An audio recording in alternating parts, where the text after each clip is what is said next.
আল্লাহ নেয়ামতের বর্ণনা করেন, শুকরিয়া করেন, কারণ আল্লাহ তাআলা আমাদের অনেককে ইয়াতিম বানায় নাই, আমাদেরকে ফরিয়াদি বানায় নাই। আমরা অনেকেই আছি, আমরা এখনো ইয়াতিম না, আমার আব্বা আম্মা এখনো বেঁচে আছে, আমাদের অনেকের আব্বা আম্মা বেঁচে আছে। ইয়াতিম মূলত ছোট অবস্থায় যদি বাবা মারা যায় তাকে আরবিতে ইয়াতিম বলে। তো আমরা অনেকেই তো ইয়াতিম না, আমরা অনেকেই তো অন্যের কাছে হাত পাতা লাগে না। তো আমরা ভালো আছি না? আমাদের দেখবেন যে প্রায় হিসাবটা হচ্ছে আমার কি নাই।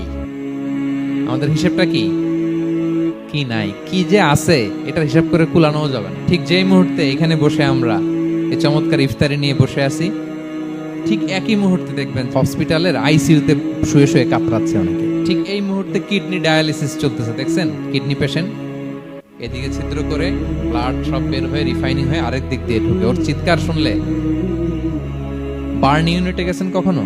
আগুনে পোড়া রোগী, আপনার তো অনেক কিছু নাই, আমার এটা নাই ওইটা নাই, আল্লাহ এটা দিল না, এটা নিয়ে আসেন। আপনি বার্ন ইউনিটে একদিন যায়েন, তাহলে বুঝবেন যে আল্লাহ আপনাদের কত শান্তিতে রেখেছে। না খেয়ে কয় রাত কাটিয়েছি আমরা, বলেন তো?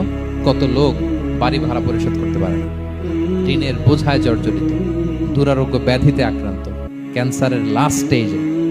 তাদের সাথে একটু দেখা করেন, ফোর্থ স্টেজে চলে আসছে ক্যান্সার পেশেন্ট। তার চেহারা, তার খাবার, তার চলাফেরা, কিভাবে তার প্রতিটা সেকেন্ড কাটে, একটু দেখে আসবেন, তাইলে বুঝবেন যে কত আল্লাহর দেয়া নেয়ামতের সাগরে হাবুডুবু খায়।